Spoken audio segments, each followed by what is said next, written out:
God made one man in the beginning because man was made in the image of God. So if it was more than one God, it would be several men. Amen.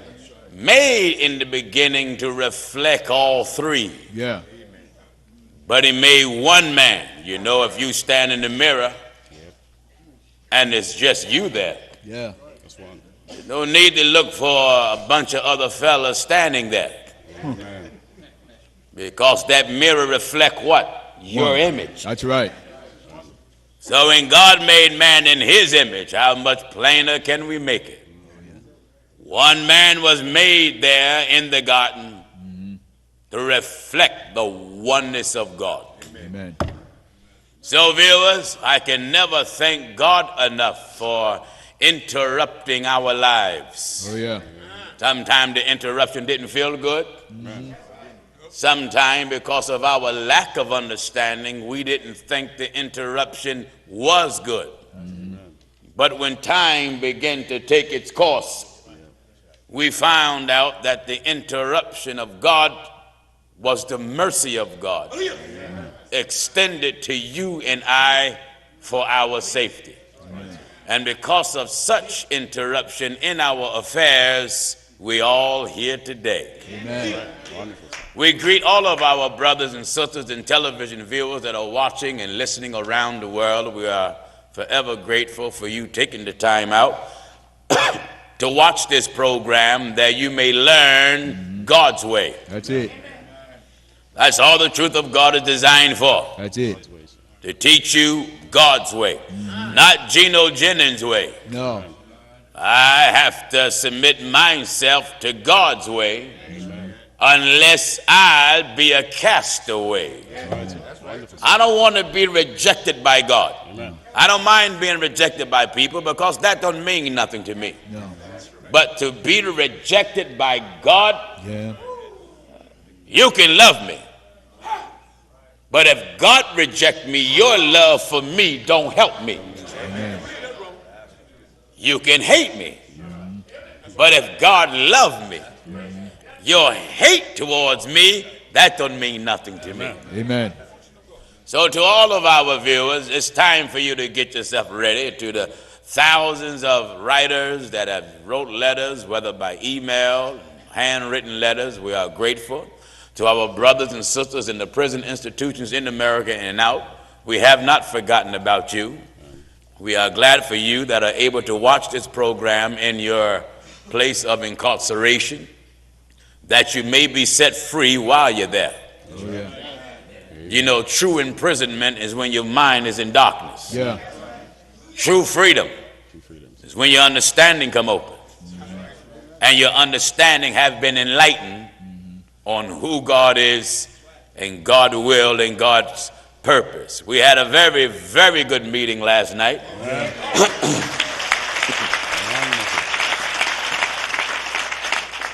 Very good meeting last night on the standard of God and the will of God and the purpose of God, showing you and I how Satan have infiltrated church. Satan have infiltrated religion to turn God people another direction. The truth of God, brothers and sisters, friends, and to my loyal watching enemies. The truth of God is designed to put us back on the straight path. Amen. And you know, sometimes to put someone back in line, it brings pain to do it. Oh yeah. Am I right, I say? Amen.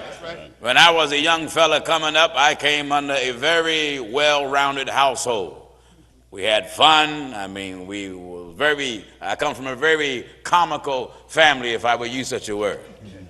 My father, he would cut up and act up sometime. My mother, she would cut up and act up sometime. I mean, with a sense of humor. Right. But we also knew when they meant business.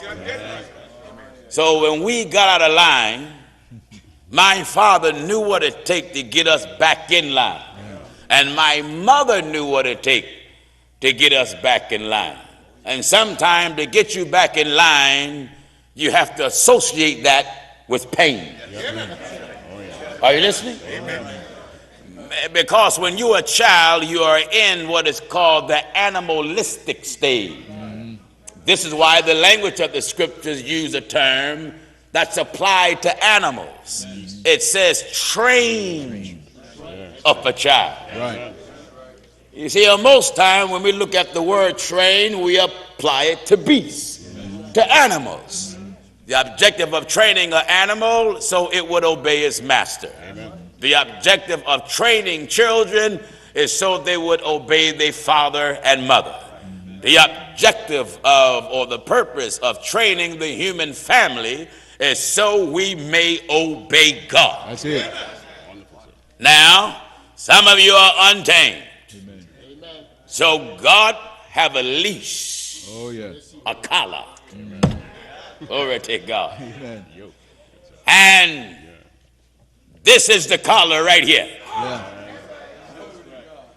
Now, the human family, you're filled with so much devil, Amen. it's on you like ticks, That's right. fleas. Are you listening? Amen. And you need something to repel that devil that's in you and on you.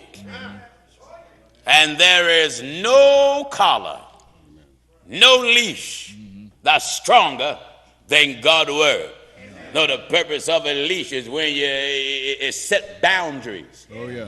When you go beyond the boundary, then you'll find the cord getting tighter. And sometimes that animal still try to be contrary. So the master have to snatch it. Master is snatching and let you know I'm boss. That's right. I'm in control. You better come on back. And when that dog keep trying to be forceful, the master will apply more force and then take that leash and hit him. Amen. Then the dog can associate who's boss. That's right.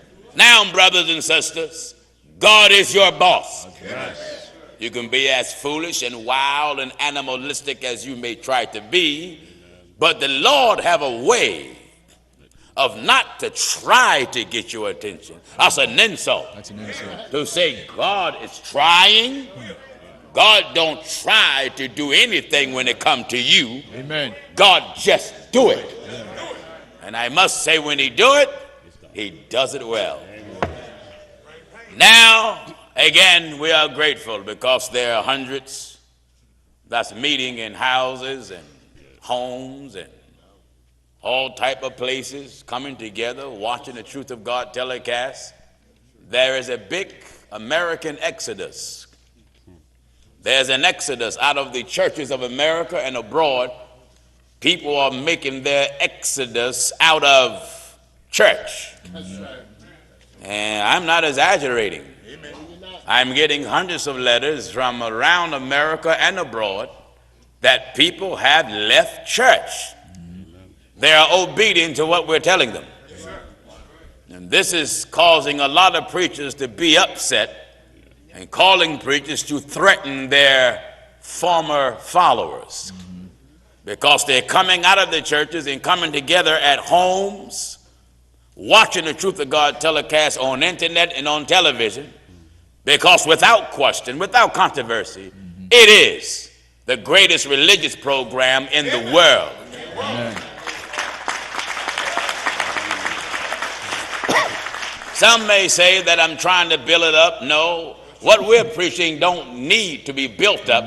It is already built upon the foundation of the apostles and the prophets. Right. And Jesus Christ himself is the chief cornerstone, in whom all the builders fitly framed together groweth unto a holy temple in the Lord. So the truth of God don't need no propping up. No. But the devil is for recognition.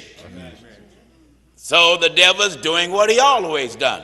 He infiltrated heaven and got thrown out. He was among the apostles. And Jesus taught us, he said, one of you is the devil. Right. He was among the church when they got started in the scriptures, and he is among God's people as we speak. The devil don't want this message over the air, viewers. Many of you don't know how bad I got a letter from a viewer who wrote a very beautiful letter encouraging me. He said in the letter how the devils across the world have tried to silence you. He said they want to kill you. He said, but God is with you. Wonderful. That's all. Wonderful, wonderful. God is with us. Wonderful. He said, I encourage you, brother, keep standing. He said you may want to consider not flying too much because they may try to blow up a plane because you want it. He said they want to shoot you. Lord. He said your viewers may not realize the impact that God have purpose for you to have, not just on America, but the world. He said, I meet people by the number who don't even know I'm a viewer. And all of a sudden your name is coming up in political discussion. Your name is coming up in civil rights discussions. Your name is coming up in board meetings. Your name is coming up in law firms. Why? Why is it? There is not an organization in the world that heaven have not addressed.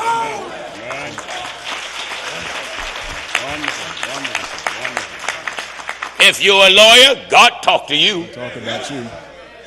In fact, God warned you. That's right. Whoa. He said, woe unto you lawyers. That's right. That's what makes the truth of God so different. There is not a subject or a topic that we are afraid to deal with. For me to be a righteous representative of God, I have to deal with what he deal with. So I want to keep encouraging my viewers, keep leaving your churches. Yes, you do want to do that. In fact, you may want to speed up the pace because some of you are a little bit too lazy. Keep leaving your churches. Let me know how many you are gathering in the different parts of the country. And let me know who you are, who your pastor is, who your pastor was. Come out of your churches regardless to who they are. Don't get caught up in the organization. I can never encourage you enough. The organization is not more important than God. Let us understand something very clearly. God is not coming back for nobody's organization. Did you hear what I said? Doesn't matter how big it is, how many followers you have.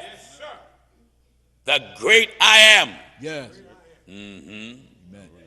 Lord God of heaven and earth. Oh, yeah. Is not coming back for no one's organization. But he's certainly coming for the same thing that he left here.